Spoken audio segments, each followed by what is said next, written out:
오늘 우리에게 주신 말씀은 요한계시록 14장 1절에서 5절입니다. 또 내가 보니 보라 어린 양이 시온산에 섰고 그와 함께 14만 4천이 서 있는데 그들의 이마에는 어린 양의 이름과 그 아버지의 이름을 쓴 것이 있더라. 내가 하늘에서 나는 소리를 들으니 많은 물소리와도 같고 큰 우레소리와도 같은데 내가 들은 소리는 검은 고 타는 자들이 그 검은 고를 타는 것 같더라. 그들이 보좌 앞과 네 생물과 장로들 앞에서 새 노래를 부르니 땅에서 속량함을 받은 14만 4천 밖에는 능히 이 노래를 배울 자가 없더라. 이 사람들은 여자와 더불어 더럽히지 아니하고 순결한 자라. 어린 양이 어디로 인도하든지 따라가는 자며 사람 가운데에서 속량함을 받아 처음 익은 열매로 하나님과 어린 양에게 속한 자들이니 그 입에 거짓말이 없고 흠이 없는 자들이더라. 아멘. 우리는 계시록 13장에서 멸망에 가증한 것이 서는 것을 보았습니다. 또한 666표를 통해 사탄이 적그리스도 및 거짓 선지자와 함께 이 세상 전체를 다스리는 것을 보았습니다. 이때 이 땅의 마지막 교회는 42달 동안 가장 큰 환난을 지나게 됩니다. 그 과정에서 전 세계적으로 수없이 많은 순교자들이 발생할 것입니다. 그러나 이 땅의 성도가 짐승과 거짓 선자에 의해 완전하게 멸절되기 전에 주 예수님께서는 하늘로부터 강림하십니다. 그때 불법한 자가 나타나리니 주 예수께서 그 입의 기운으로 그를 죽이시고 강림하여 나타나심으로 패하시리라. 그러므로 너희가 선지자 다니엘이 말한 바 멸망에 가증한 것이 거룩한 곳에 선 것을 보거든 읽는 자는 깨달을진저 그때 큰 환난이 있겠습니다. 창세로부터 지금까지 이런 환난이 없었고 후에도 없으리라. 그 날들을 감하지 아니하면 모든 육체가 구원을 얻지 못할 것이나 그러나 택하신 자들을 위하여 그 날들을 감하시리라. 번개가 동편에서 나서 서편까지 번쩍임같이 인자의 임함도 그러하리라. 주검이 있는 곳에는 독수리들이 모일 것이니라. 그날 환난 후에 즉시 해가 어두워지며 달이 빛을 내지 아니하며 별들이 하늘에서 떨어지며 하늘의 권능들이 흔들리리라. 그때 인자의 징조가 하늘에서 보이겠고 그때 땅의 모든 족속들이 통곡하며 그들이 인자가 구름을 타고 능력과 큰 영광으로 오는 것을 보리라. 그가 큰 나팔 소리와 함께 천사들을 보내리니 그들이 그의 택하신 자들을 하늘 이끝에서 저 끝까지 사방에서 모으리라. 노아의 때와 같이 인자의 임함도 그러하리라. 홍수전에 노아가 방주에 들어가던 날까지 사람들이 먹고 마시고 장가들고 시집가고 있으면서 홍수가 나서 그들을 다 멸하기까지 깨닫지 못하였으니 인자의 임함도 이와 같으리라.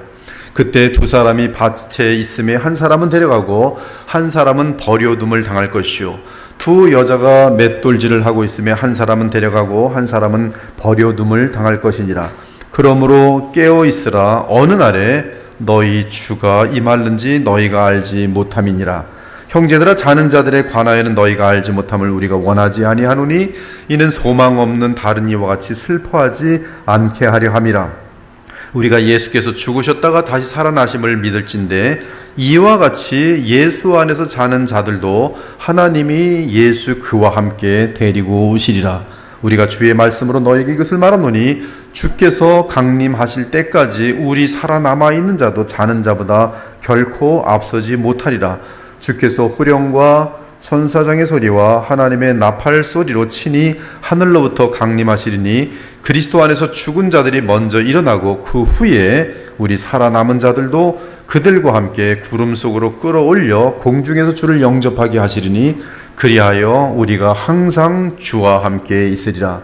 보라, 내가 너희에게 비밀을 말하노니 우리가 다 잠잘 것이 아니요 마지막 나팔에 순식간에 홀연히 다 변화되리니 나팔 소리가 나매 죽은 자들이 썩지 아니할 것으로 다시 살아나고 우리도 변화되리라. 이처럼 대환난이 절정에 이를 때 주께서 재림하셔서 택한 자들을 구원하시고 온 세상을 심판하실 것입니다.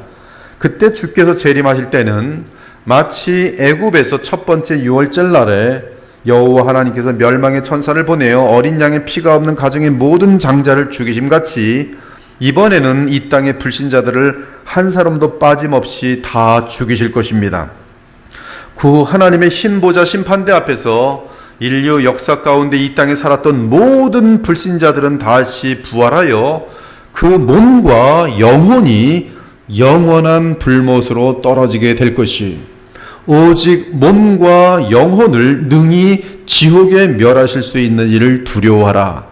땅의 티끌 가운데서 자는 자 중에 많은 사람이 깨어나 수치를 당하여 영원히 부끄러움을 당할 자도 있을 것이라. 이제 본문을 보겠습니다. 1절을 보니 보라라고 말합니다. 이 단어는 대단히 중요한 사건이 있을 때 독자들의 주의를 환기시키기 위한 표현입니다. 그렇다면 어떤 중요한 사건입니까? 그 사건은 어린 양이 시온산에 서는 사건입니다. 어린 양이 시온산에 서는 사건은 무엇을 의미합니까?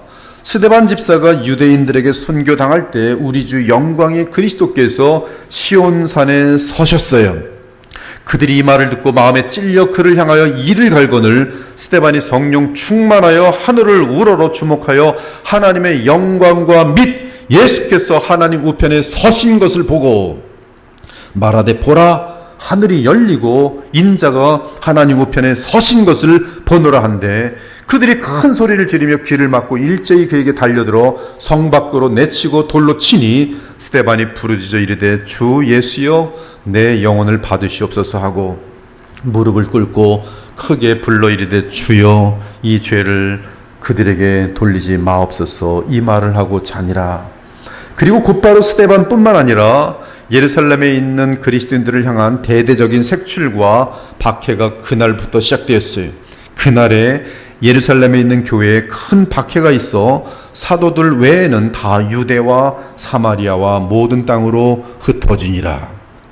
마찬가지로 멸망에 가증한 것이 예루살렘을 비롯한 온 세상의 모든 교회에 세워지고 666표로 인해 이 땅의 마지막 신자들이 박해를 받고 순교할 때 우리 주 예수께서는 보좌의 자리에 서실 것이, 그리고 오직 주께 충성하다가 죽음이나 순교를 통해 하늘에 들어와 있는 주의 백성과 함께 서실 것입니다.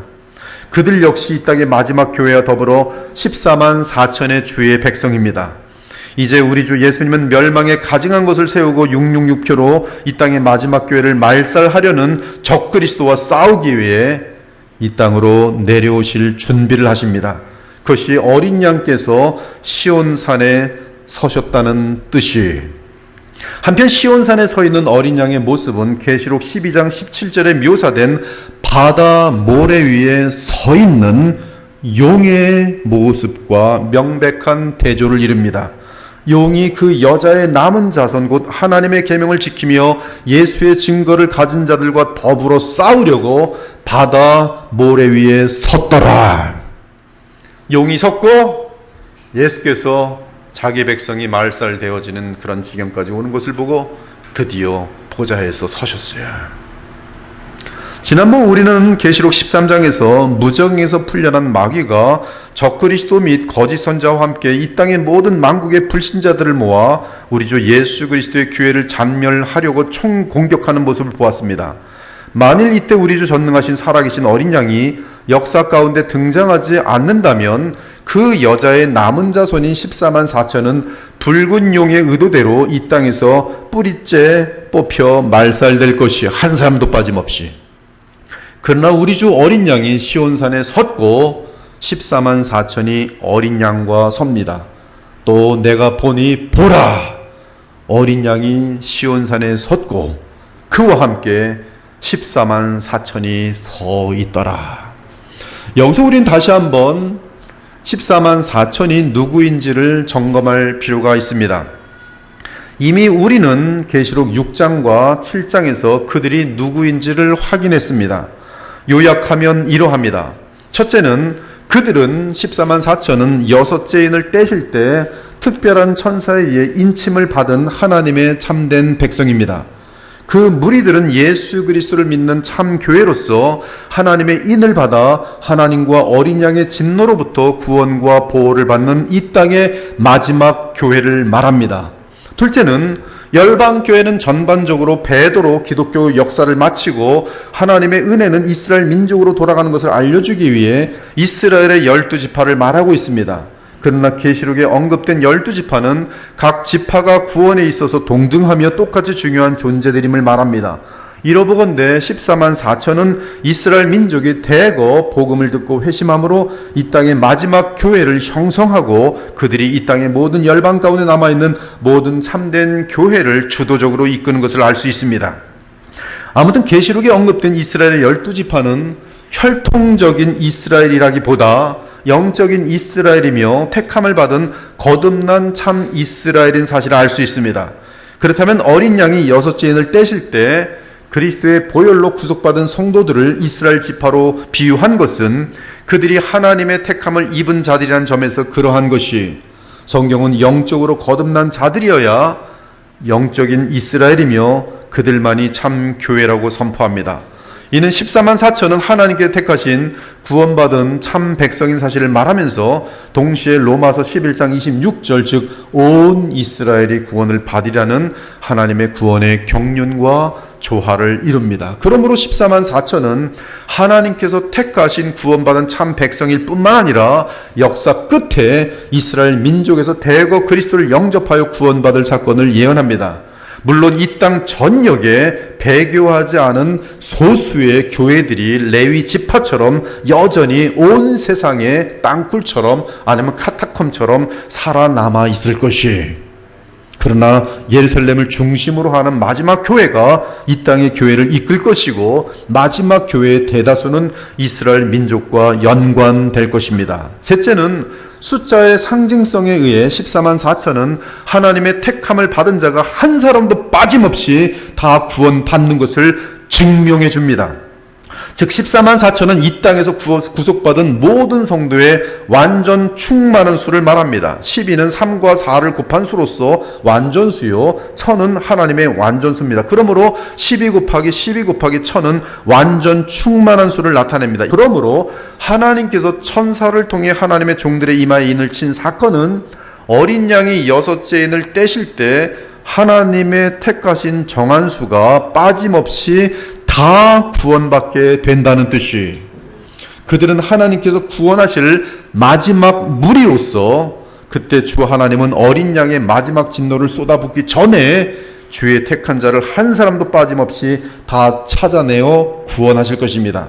그들은 하나님과 어린 양의 진노로부터 구원과 보호를 받을 자들로서 하나님께서 창세 전에 택하신 주의 백성의 마지막 이 땅의 무리들이, 그들은 예수님의 재림을 그들 눈으로 직접 볼 마지막 교회의 모든 택한 자의 마지막이 완성되는 그 대표적인 무리가 되는 것이, 오늘 본문인 계시록 14장 1절은 이 사실을 확인해 줍니다. 또 내가 보니 보라 어린 양이 시온산에 섰고 그와 함께 14만 4천이 서 있는데 그들의 이마에는 어린 양의 이름과 그 아버지의 이름을 쓴 것이 있더라. 여기서 우리는 어린 양과 함께 서 있는 14만 4천의 이마에 찍힌 이는 이름인데 바로 하나님과 어린 양의 이름인 사실을 알 수 있어요. 그러므로 결론은 14만 4천은 6째 인을 떼실 때 이 땅에 있는 하나님의 택한 백성 전부를 말합니다. 그러면서 그들은 이미 천국에 들어가 있는 신구약의 모든 참된 신자들을 대표합니다. 그럼에도 특별하게 7장에서의 14만 4천은 6째 인을 떼실 때부터 주의 재림 때까지 이 땅에 남아있는 하나님의 참 교회를 말합니다. 그들 중 대부분은 적그리스도에 의해서 666에 의해서 순교로 먼저 하나님 나라로 들어갈 것이지만 그들 중에 또한 이 땅에 주의 재림 때까지 남아있는 참 교회가 있을 것이, 결과적으로 14만 4천은 유대인이든 이방인이든 하나님께서 택하셔서 주 예수 그리스도를 믿어 성령으로 거듭난 하나님의 자녀들로서 예수께서 6째 인을 떼실 때 이 땅에서 구속함을 받은 모든 신자를 말합니다. 그러므로 인자께서 6째 인을 떼실 때 이 땅의 인류는 짐승의 표를 받을 자와 하나님의 인을 받은 자 딱 둘로 정확하게 나뉘어질 것이 이 땅의 마지막 역사 가운데 예수님 재림하실 때 짐승의 표를 받은 자, 하나님의 인을 받은 자. 14만 4천은 이 땅의 역사 가운데 있던 모든 참신자를 대표하는 마지막 교회로서 하나님께서 택한 모든 수를 완전하게 채우는 마지막 교회이며 이 땅의 마지막 성도들이 그 시대를 살아가는 신자들은 영광스러운 신자들입니다. 대충 신앙생활 할 수 없는 시대예요. 죽든지 살든지 초대교회 카타콤 시절과 거의 방불한 마지막에 주님께 산제물로 드려지는 영광을 얻게 되는 신자들이에요. 엄청난 영광을 얻는 것입니다. 이 땅에서 주의 이름으로 잘 먹고 잘 사는 게 하나님 영원한 나라에서 영광을 얻는 것이 아니에요.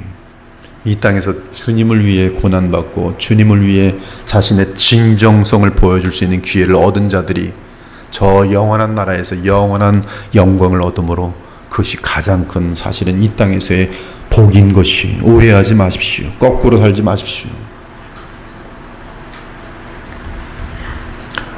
그러나 그들은 하나님께서 그들의 이마에 인을 쳐놓았기 때문에 넉넉히 짐승의 박해를 이기며 크신 영광 가운데 순교를 통해 영원한 안식에 들어가게 될 것이. 그 다음으로 우리는 시온산이 무엇인지 확인해야 합니다. 또 내가 보니 보라 어린 양이 시온산에 섰고 그와 함께 14만 4천이 서 있는데 그들의 이마에는 어린 양의 이름과 그 아버지의 이름을 쓴 것이 있더라. 성경에서 시온산은 원래 헤르몬 산입니다. 굉장히 시온, 자이온, 그 다음에 SION 이름이 틀리게 영어로 번역도 하지만 히브리어 원어로 보면 발음이 동일하게 나와요. 아무튼 시온산은 원래 헤르몬 산이고요. 그러나 헤르몬 산 외에 시온산은 또 다른 것이 있는데 가나안의 여부스 족속이 살던 곳에도 시온산성이 있었어요. 다윗은 헤브론에서 통일 왕국을 다스리기 위해 여부스 족속이 차지한 예루살렘의 시온산성을 점령하고 다윗 성이라고 불렀습니다.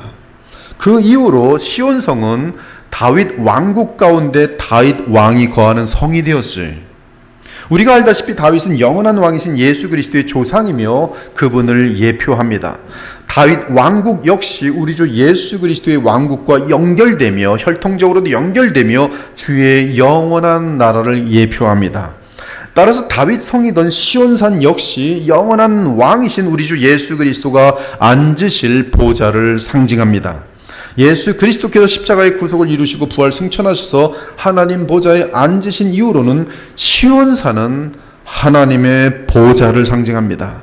신약에서의 시온산은 곧 예수께서 앉아 계시는 하나님 우편의 보좌에, 그러나 너희가 이룬 곳은 시온산과 살아계신 하나님의 도성인 하늘의 예루살렘과 천만 천사와 하늘에 기록된 장자들의 모임과 교회와 만민의 심판자이신 하나님과 및 온전하게 된 의인들의 영들과 새 언약의 중보자이신 예수와 및 아벨의 피보다 더 나은 것을 말하는 예수 그리스도의 뿌린 피니라. 놀라운 사실은 하나님 나라가 물리적으로 이 땅에 임하기 위해서는 주 예수께서 이 땅에 재림하셔야 한다는 사실입니다.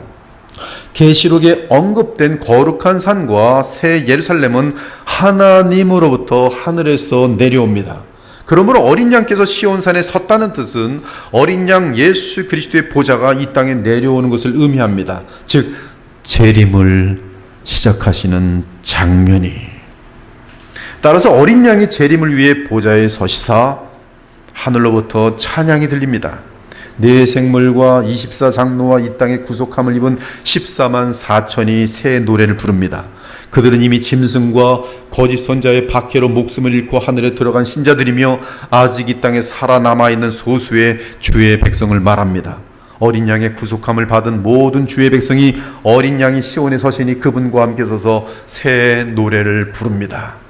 이 땅에 있는 마지막 무리들은 14만 4천 중에 상당히 많이 죽었겠죠. 그래도 또 14만 4천이라고 부르는 거예요. 그들은 여전히 예배 드릴 때마다 하늘의 14만 4천과 연결되면서 성령으로 예수 그리스도 앞에 영광과 그리스도를 통하여 하나님께 영원히 찬송과 영광을 돌리는 것이.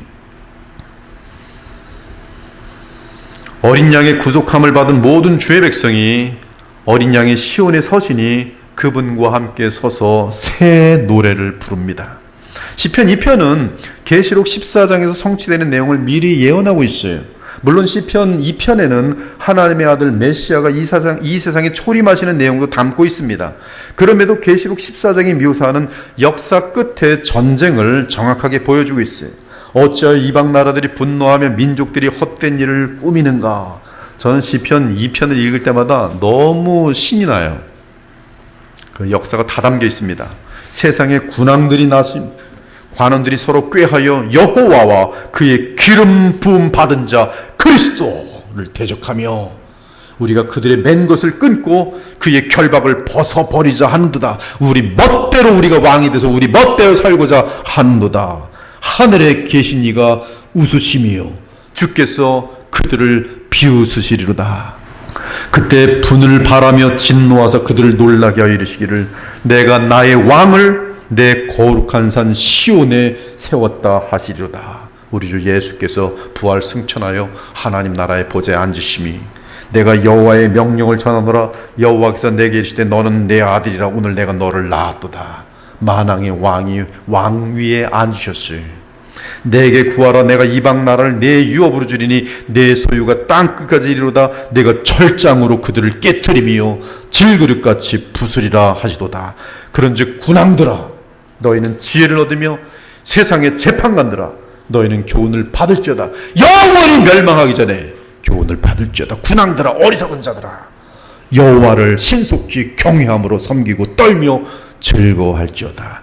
그의 아들의 입맞추라. 더 늦기 전에. 그렇지 아니하면 진노하심으로 너희가 길에서 망하리니 그의 진노가 급하심이라. 여호와께 피하는 모든 사람은 다 복이 있도다. 하나님 나라의 왕인 어린 양이 거룩한 산 시온에 서면 그 왕은 철장으로 여호와와 그의 기름 부은 자를 대적하는 세상의 군왕들을 질그릇같이 깨뜨리며 부술 것이.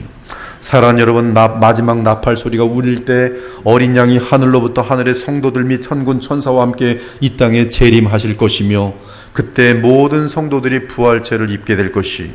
즉 이 세상을 떠나 주와 함께 있던 자들도 부활할 것이며 14만 4천 가운데 아직 이 땅에 살아남아 있는 성도들은 순식간에 변화할 것이. 4절과 5절은 14만 4천의 특징을 말합니다. 이 사람들은 여자와 더불어 더럽히지 아니하고 순결한 자라 어린 양이 어디로 인도하든지 따라가는 자며 사람 가운데에서 속량함을 받아 처음 익은 열매로 하나님과 어린 양에게 속한 자들이니 그 입에 거짓말이 없고 흠이 없는 자들이다. 이들의 특징은 우리에게 매우 중요한 의미를 갖는데 그 이유는 이러한 특징은 하나님을 영화롭게 하며 큰 기쁨과 영광을 드리는 성도들의 삶의 표준을 우리에게 알려주고 있기 때문에 그래요. 이 표준에서 여러분들이 벗어나면 아직 나는 참으로 갈 길이 먼 갓난아이의 신자라고 빨리 인정을 하셔야 돼요. 남은 시간 얼마 남지 않았으니 빨리 이 기준까지 올라오셔야 돼요. 그래야 안전해요. 그래야 참 신자로서의 믿음이 있음을 확증받을 수 있어요. 그러므로 이 특징들은 우리가 마음속에 새기셔야 합니다. 첫째, 이 14만 4천 참된 성도의 특징은 첫째는 여자와 더불어 더럽히지 아니하고 순결한 자예요. 여자와 더불어 더럽히지 아니하고 순결한 자. 문자적으로도 맞는 얘기예요. 성적인 더러움에 빠지지 않고 순결과 깨끗함을 유지하는 자. 그러나 그보다 더 중요한 것은 진리 가운데 순결함을 말해요. 여기서 여자는 음녀를 지칭합니다.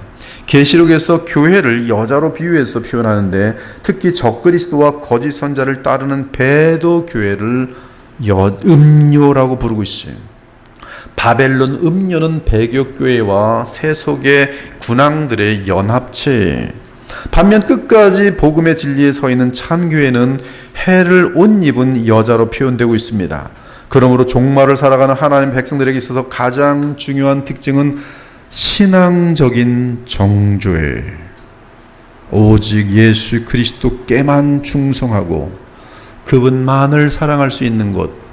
그것이 14만 4천에게서 비춰지는 정말 순교를 자랑하며 기뻐할 수 있는 주 예수님을 만나 뵐 수 있는, 오늘 아가서를 읽는데 저는 이 교회와 예수님과의 관계를 읽는데 가슴에 막 뜨거워지더라고요. 아침에 얼마나 아름다운 순결한 여자예요.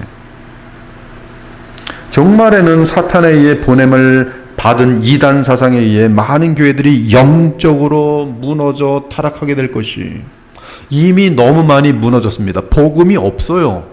복음이 없어요. 예수님 부활과 십자가, 그냥 부활절 날이나 요새 부활절 그 자체도 막 제거해버리고 없애려고 하는 그런 운동들도 많아요. 그럼 1년 내내 이제 예수님 얘기할 필요도 없어요. 그냥 다 하나님을 믿으십시오. 헌금 내십시오. 순종하십시오. 그러면 복 받습니다. 그게 다예요.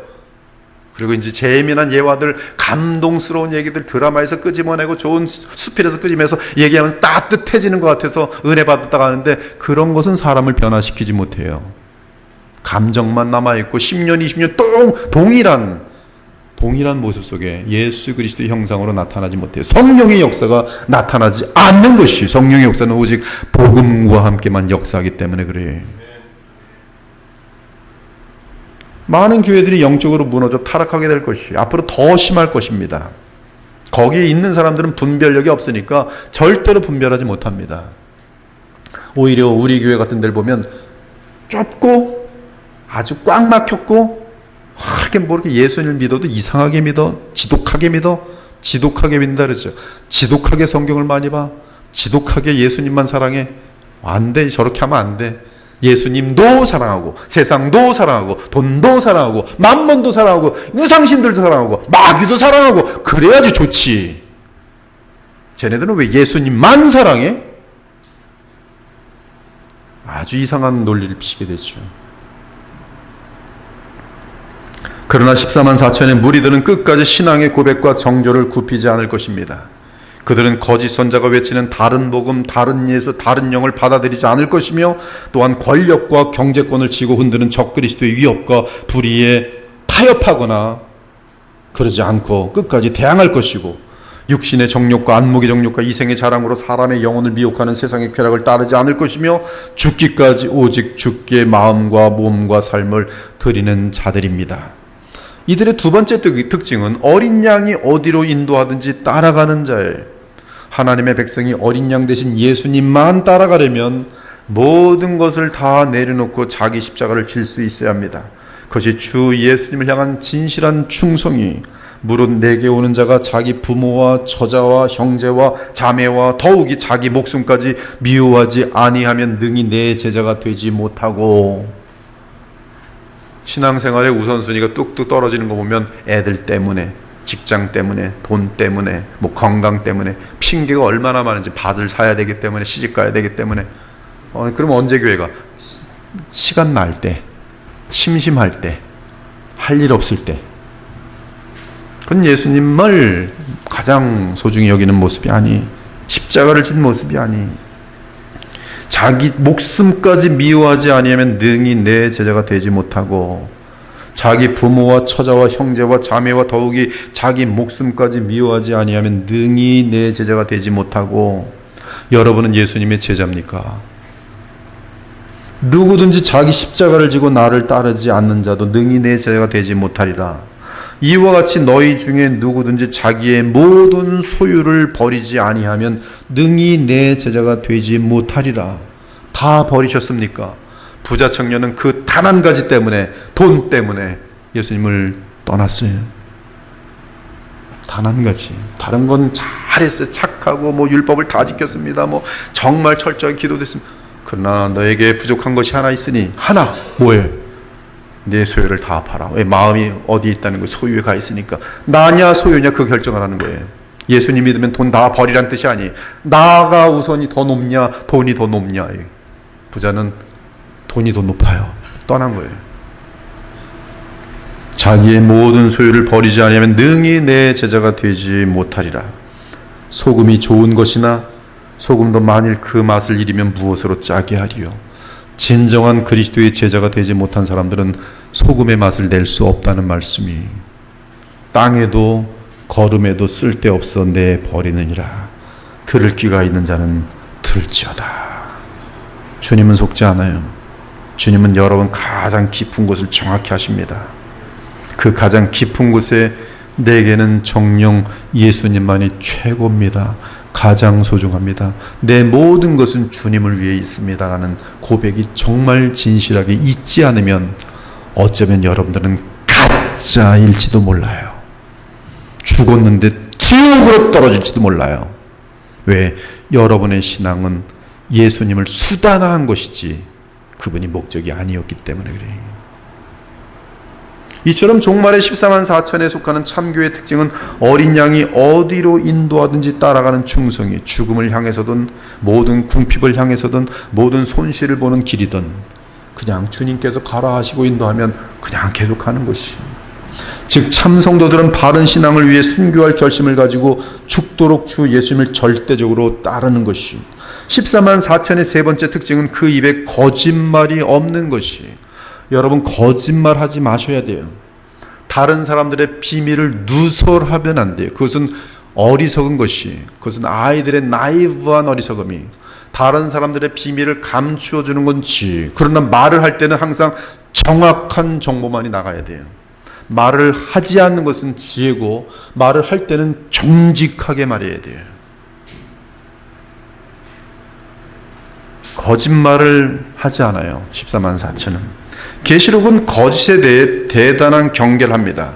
특히 거짓 선지자의 거짓은 얼마나 진리를 사라지게 만드는지 몰라요. 자칭 사도라 하되 아닌 자들을 시험하여 그의 거짓을 드러내라. 싹군 목자들의 입술은 다 거짓말이. 왜? 속은 자기 탐욕이거든요. 거짓말. 성경 가지고 거짓말. 보라, 사탄의 회당 곧 자칭 유대인이라 하나 그렇지 아니하고 거짓말하는 자들을 보라. 자칭 선자라 거짓말하는 여자 이세벨을 보라. 개구리 같은 새 더러운 영이 용의 입과 짐승의 입과 거짓 선자의 입에서 나오니 그들은 귀신의 거짓의 영이라. 짐승이 잡히고 그 앞에 표적을 행하던 거짓 선자와 그들을 미혹하는 마귀가 불과 유황 못에 던져지니 거기는 그 짐승과 거짓 선자도 있어 세세토록 밤낮 괴로움을 받으리라.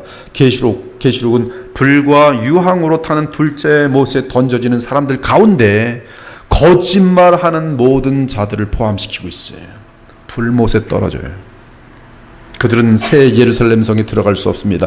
개들과 점술가와 음행하는 자들과 살인자들과 우상숭배자들과 및 거짓말을 좋아하며 거짓말을 지어내는 자는 다 성 밖에 있으리라.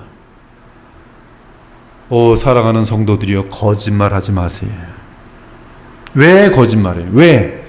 그 속에 거짓말을 하는 이유는 주님을 믿지 않기 때문에 그래요. 또한 인간의 방법으로 세상에 썩어질 것을 추구하기 때문에 그래요. 우상이 있기 때문에 그래요. 감출 것이 많은 죄 때문에 그래요. 죄. 거짓의 극치는 위선은 거짓의 극치기 때문에 위선에 들어가 있는 사람들은 바른 신앙을 갖는 것이 굉장히 어려워요. 위선자들. 즉 사람에게 보이려고 모든 행위를 하는 자들, 사람에게 보이려고 기도하는 자들, 사람에게 보이려고 찬양하는 자들, 사람에게 보이려고 설교하는 자들, 사람에게 보이려고 교회에 다니는 자들, 그들은 위선자들이. 주님이 없어요. 교회에 와서도 세상에서 얻을 수 없는 영광을 교회에서 얻어보려는 것이에요. 세상에서는 머리가 못 쫓아가니까 교회에서는 다른 방법으로 인정받고 싶은 것들이, 위선이 가장 악한 것으로 가장 진실한 척하니 최고의 거짓입니다. 그것이 위선이.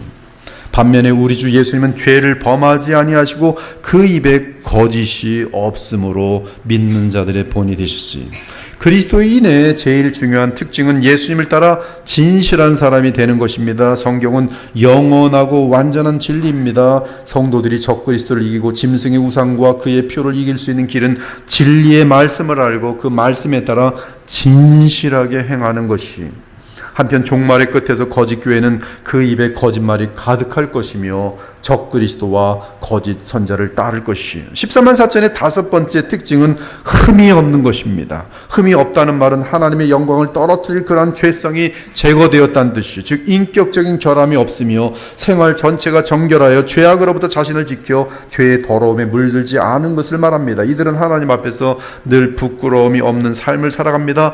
어두운 일에 참여하지 않습니다. 평생 경건 훈련에 힘쓰므로 그리스도의 온전한 성품에 계속 성장하는 자들이 하나님의 형상이 나타나는 성숙한 신자들입니다. 복음의 능력은 주님의 백성을 흠없이 만들어 갑니다. 사람의 힘이 아니에요. 사람의 힘으로 흠이 없어지려고 하면 곧바로 교만과 위선이 들어오도록 돼 있어요. 그러나 복음의 능력으로 흠이 없어지는 사람이 되면 그것은 오직 은혜로 인하여 더욱더 겸손하고 예수님만 높이도록 되어 있어요. 하물며 영원하신 성령으로 말미암아 흠없는 자기를 하나님께 드린 그리스도의 피가 어찌 너희 양심을 죽은 행실에서 깨끗하게 하고 살아계신 하나님을 섬기게 하지 못하겠느냐. 그러므로 14만 4천은 복음의 능력을 알아 그 능력으로 살아감으로 흠이 없는 자리에 이른 자들입니다. 마지막으로 14만 4천의 여섯 번째 특징은 사람 가운데서 속량함을 받아 처음 익은 열매로 하나님과 어린 양에게 속한 자들이, 성경에서 속량은 두 가지를 포함합니다. 하나는 영적인 구속으로서의 구원을 의미합니다. 즉 그리스도의 피로 죄사함을 받아 거듭나는 것이, 다른 하나는 부활 생명을 얻어 하나님 나라를 기업으로 받는 것입니다. 이는 육신의 부활을 포함합니다. 특히 육신의 부활은 그리스도인들의 최종 소망으로서 계시록에서 매우 중요한 의미를 지닙니다. 그런데 14만 4천은 속량함을 받은 처음 익은 열매예요. 그들은 부활하셔서 영광에 이르신 그리스도께서 보내시는 성령을 인하여 부활 생명을 이미 얻은 자들입니다. 그래서 부활의 첫 상태, 즉 속량함을 받은 처음 익은 열매의 상태로서 이제 몸의 속량만 이루어지면 부활이 완성될 것이, 이에 대해 바울이 로마서 8장에서 정확하게 말합니다. 피조물이 다 이제까지 함께 탄식하며 함께 고통을 겪고 있는 것을 우리가 아느니라. 그뿐 아니라 또한 우리 곧 성령의 처음 익은 열매를 받은 우리까지도 속으로 탄식하여 양자될 것 곧 우리 몸의 속량을 기다리느니라. 하나님의 말씀은 너무나 완전해요. 저는 지금까지 성경을 보면서 단 한 번도 오류를 찾아낸 적이 없어요. 어떻게 그렇게 완전한지, 창세기 1장 1절부터 계시록 22장 21절까지 어떻게 그렇게 더 알수록 어떻게 그렇게 무한하게 모든 것을 포함하고 있으며 어떻게 그렇게 무한하게 완전한지 창피해서 쫓아갈 수가 없어서요. 너무 그 성경 앞에는 무릎을 조아릴 수밖에 없습니다. 즉 성령의 처음 익은 열매의 누리는 주의 영으로 거듭난 부활 생명을 소유한 참 신자들입니다. 그러나 그러한 처음 열매의 누리 역시 예수님의 재림 때에 주어질 우리 몸의 속량인 몸의 부활을 기다리고 있습니다. 그러므로 이제 곧 나팔 소리가 날 때, 큰 나팔 소리가 날 때, 긴 나팔 소리가 날 때 주님의 재림이 있고 곧바로 대대적인 추수가 있게 될 것입니다. 하늘의 성도들과 이 땅의 남은 성도들이 대대적으로 부활하여 주님의 혼인 예식에 들어갈 것이며, 반대로 불신자들은 완벽하게 죽음을 당하여 지옥으로 떨어질 것이고 더럽고 흉측한 벌레 같은 몸으로 일어나 불못으로 들어가게 될 것이, 그 대대적인 추수 장면이 계시록 14장 14절부터 20절까지 묘사되어 있어요. 그 내용 속에 땅의 곡식은 이 땅에 살아남은 신자들이며 땅의 포도송이는 주님 재림 때 이 땅에 거하는 모든 불신자들입니다. 사랑하는 여러분, 세례 요한은 예수께서 이 땅에 오셨을 때 그분이 어떤 일을 하실지 분명하게 미리 알려주었어요. 세례 요한이 모든 사람에게 대답하여 이르되 나보다 능력이 많으신 이가 오시나니 나는 그의 신발끈을 풀기도 감당하지 못하겠노라. 그는 성령과 불로 너희에게 세례를 베푸실 것이요 손에 키를 들고 자기의 타작마당을 정하게 하사 알곡은 모아 곳간에 들이고 쭉정이는 꺼지지 않는 불에 태우시리라. 세례 요한, 구약을 대표하는 세례 요한이 예수님을 향하여 정확히 말합니다. 오신 그때부터 끝까지 마지막 장면은 알곡과 쭉정이를 타작마당에서 나누는 심판의 역사까지 보는 성령과 불로 세례하시는 예수님을 정확히 짧은 글로 묘사하고 있어요. 타작마당을 정하게 한다는 말은 이 땅을 빗자루로 쓸어 텅텅 비게 만든다는 뜻이, 노아 홍수 때 타작마당을 물로 깨끗하게 했어요. 그러나 주님 재림하실 때는 불로 타작마당을 정하게 하실 것이, 한편 참신자인 알곡은 부활하여 천국 곳간에 쌓일 것이지만 쭉정이는 꺼지지 않는 불못에 던져서 영원히 타게 될 것이, 이에 대하여 주 예수께서 친히 말씀하셨습니다. 좋은 씨를 뿌리는 이는 인자요, 밭은 세상이요, 좋은 씨는 천국의 아들들이요, 가라지는 악한 자의 아들들이요. 가라지를 뿌린 원수는 마귀요, 추수 때는 세상 끝이요, 추수꾼은 천사들이니 그런즉 가라지를 거두어 불에 사르는 것 같이, 가라지를 거두어 불에 사르는 것 같이 세상 끝에도 그러하리라.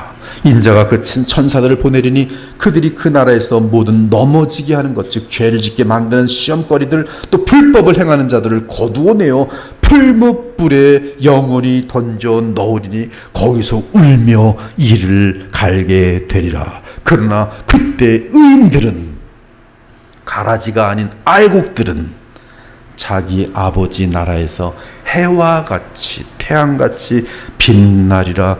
귀 있는 자는 들을지어다. 귀 있는 자는 들을지어다. 어마어마한 예수 그리스도의 권위와 진실이 담겨있는 말씀. 귀 있는 자는 들을지어다. 저도 간절하게 설교하다 보니까 이게 보니까 다 알아듣는 게 아니더라고요. 귀 있는 자만 알아듣고 고개를 끄덕거려요. 물론 못 알아듣고 고개 끄덕거리는 분이 있지만, 그러나 귀 있는 자들만 듣고 또 성장하더라고요. 못 알아듣는 10년 돼도 못 알아들어요. 계속 못 알아들어. 어떻게 그렇게 1000번은 벌써 들었을 텐데 못 알아들어. 아직도 이렇게 몰라요. 정말 몰라요. 변화도 없고, 아니 이 교회를 그렇게 오래 다녔으면 변화돼야 될 거 아니겠어요. 근데 어떤 사람은 6개월밖에 안 됐는데 벌써 휙휙휙 변해. 귀 있는 자는 들을지어다. 할 수 없어요. 할 수 없어요. 사랑하는 여러분, 시온산에 주님이 서시면 주께서는 14만 4천과 함께 하늘에 천군 천사를 데리고 이 땅에 재림하셔서 전 세계적으로 추수하실 것이, 그래서 알곡은 천국 곳간에, 쭉정이는 영원한 불못에 던지실 것이, 우리 주 예수 그리스도께서 시온산에 서실 때가 더욱 가까이 오고 있습니다. 우리 주께서 시온산에 서실 때에는 성령으로 부활 생명을 소유한 거듭난 성도들이 주와 함께 주의 곁에 설 것이, 이 땅에 있는 깨어있는 주의 나라는, 주의 교회는 주님 서신 때를 정확히 알아봅니다. 이제 곧 인류의 끝이 오는구나를 알도록 되어 있어요. 그래서 찬송하게 됩니다. 준비하게 됩니다. 죽으면 죽으리라. 순교까지도 다짐하도록 되어 있어요. 그때가 여러분 살아계실 때 올지, 여러분이 죽은 다음에 올지, 그것은 아무도 몰라요. 혹 이 시대에 올 수도 있어요. 너무나 지금 이 과학과 문화의 발전이 과거에는 이렇게 왔는데요. 1990년에 와서 이렇게 좀 하더니 2000년 들어와서는 이렇게 가요. 지금 발전 속도가 제 짧은 삶 속에서도 뭐 컴퓨터의 변화나 무슨 뭐 인공지능의 변화나, 뭐 저는 제가 살아있을 때 로봇가 이렇게 움직일 거는 건 거기까지 상상 못했어요. 이게 지금 공중에 뜨는 뭐 집 날르는 거 뭐라 그래요? 드론도 이제 5학년 때인가 6학년 때 보면서, 아 이런 시대, 그 드론 타고 다니는 사람들도 이제 보여주고 그러면서, 아 이런 시대까지 가능할 수 있겠다 했는데, 로봇가 뛰어다닐 것은 생각 못했어요. 근데 이제 지금 10년 내로 로봇가 뛰어다닙니다. 지금 너무 빨라요. 뭐가 어떻게 되는지 모르겠어요. 아무튼 주님이 서실 때가 너무나 가까이 왔어요. 그 성도들은 순교까지 마다하지 않고 자신들의 신앙을 지킨 거룩하고 정결한 사람들이, 그들은 부활의 첫 열매이신 그리스도 예수님의 생명을 가진 자들로서 추수의 첫 열매들입니다. 그들은 주께서 시온에 서실 때 더욱 웅장하게 검은 고를 켜며 새 노래로 찬양할 것이, 그 구름을 타고 주님이 재림하시면 세상 역사는 드디어 끝나는 것입니다. 세상 역사는 끝날 날이 와요. 아직까지 안 왔기 때문에 안 올 것이다 불신자들은 말하지만, 그러나 하나님의 인내하심 때문에 지금까지 지체하신 것이지 옵니다. 와요. 끝이 와요. 인류의 시작이 있고 인류의 끝이 오고, 그리고 영원한 세상이, 영원하게 선한 나라, 영원하게 악한 불못 그들밖에 없어요. 옵니다. 정신 차려서 주님 맞을 때 너무 반갑게 뛰어갈 수 있길 바랍니다. 예수님 찾으러 오는데 너무 창피해서 뒤로 도망가지 마시고, 이 시간 우리도 14만 4천의 성도들에게 속하였는지 확인하기를 바랍니다. 그리스도의 보혈의 공로를 힘입어 구속의 새 노래를 부를 수 있는 14만 4천 중 하나인지 확인하기 바랍니다. 더욱 세상에 속한 음료를 멀리하고 오직 거룩하신 어린 양께 충성하기 바랍니다. 그 입에 거짓이 없고 진실하며 성품과 삶에 있어서 흠이 없는 신자로 계속 성장하기를 바랍니다. 그러하지 못하다면 그것을 목표로 삼고 회개하며 전진하기 바랍니다. 성령께서 여러분을 반드시 붙들어 주실 것이, 이 자리에 계신 그리스도의 보혈교회 성도들은 주의 보혈의 공로를 믿고 성령으로 거듭난 가운데 계속 살아계신 우리 주 예수 그리스도와 연합함으로, 믿음으로 연합함으로 성령의 인도하심을 따라가면서 14만 4천의 참성도의 특징을 날마다 드러내는 그리스도의 아름다운 참된 신부들이 다 되기를 우리 주 예수 그리스도의 이름으로 축원합니다. 아멘. 주 하나님 감사합니다. 오늘 계시록 14장으로 주님의 말씀 또 주님의 마음을 간절하게 전해 보았습니다. 저는 아무것도 할 수 없습니다. 오직 말씀만 역사하시고 주의 영이 역사하셔서 귀에 있는 자들은 오늘도 이 말씀으로 또 듣고 변화되며 주님께 또 한 걸음 나아갈 수 있도록 인도하여 주옵소서. 예수 그리스도 이름으로 기도합니다. 아멘.